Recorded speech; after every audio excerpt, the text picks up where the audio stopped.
Mga best, samahan ninyo ako, punta tayo ng desyerto. Nakaready na ang aming mga luggage, mga jacket, extra na mga suotin para sa desyerto. Ito nga pala yung attire ko for today. Papunta ng desyerto or wapra, panghanda para sa habulan at sa taglamig.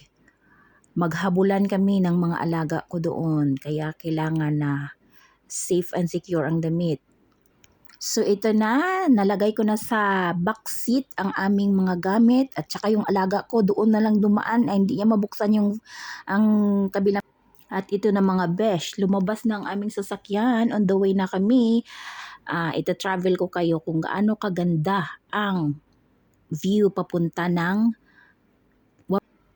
15 minutes away, galing sa Shuhada. Ito na yung makikita mo. Masyado wala ka nang makikitang mga bahay-bahay. Ito na ang view. 30 minutes away from Shuhada. So wala ka na talaga makikitang bahay kundi puro kahoy na lang.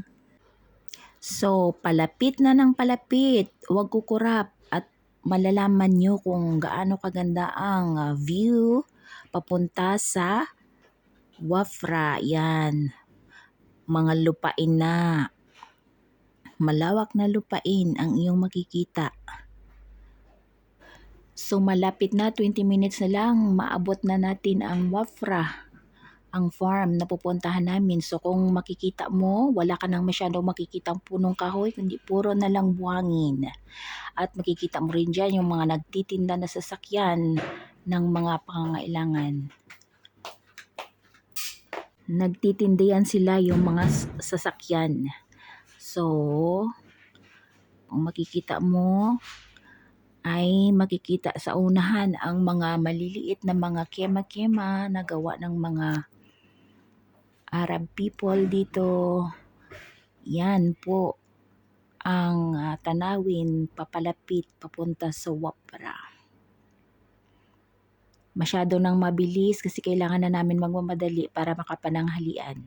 Sa makikita nyo, masyado nang mabuhangin at malakas ang hangin sa labas at sigurado kung nakatayo ka lang dyan sa labas ay maano sa mata mo ang mga buhangin na lumilipad.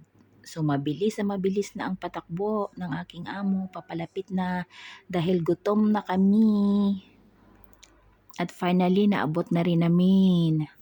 O yan, unang minuto pa lang ng aking pag-upo. Naglaro na agad yung alaga ko sa buhangin. Ito lang gagawin ko, manood at bantayan. Pananghalian na pala namin, ito lang yung kinain ko sa lata at saka yung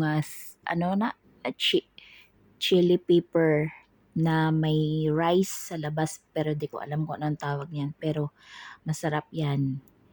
Ito lang kinain ko para sa lunch namin. Kain tayo. Yung sa kasama ko may chicken siya at saka rice kasama kami. Yan ang Habang binabantayan ko yung alaga ko, nakita ko yung bulaklak na ito. Ang ganda tingnan pero para lang siyang damo sa Pilipinas pero maganda siya tingnan. Mayroon yan sa Pilipinas pero hindi ko alam kung anong tawag niyan. Maganda sa mata. Kung titingnan, ito ay yung mga kema-kema na nila, yung mga bahay-bahay dito. Dito rin sila natutulog, dito sila nagstay ng habang malamig ang panahon. At nung umikot ako sa likod, nakita ko yung magandang ng araw. Pababa na siya, maganda tingnan. Kaya kinuhaan ko ng video. Kung makikita nyo, marami na palang mga flaglets ng Kuwait na nakasabit kasi malapit ng National Day ngayong February. Kaya Advanced National Day. At nakita ko tong damo sa Pilipinas, damo to nakakasipon pero dito ginawang garden. Pero in fairness, magandang tingnan. Kahit sa city may makikita ka niyan. Kung makikita nyo, may iba't ibang klase mga tanim o bulaklak sa garden na ito. Magandang tingnan lalo na sa view, sa ilaw, sa gabi. So dahil 10 o'clock na, kainan na para pagkatapos kumain, uuwi na kami kasi 10 o'clock na ng gabi, kain tayo.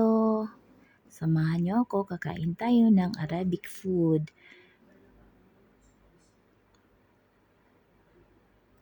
So, uuwi na kami, nasa sasakyan na kami. So, ang biyahe namin is 50 minutes to 1 hour pag pinakamabilis na yon.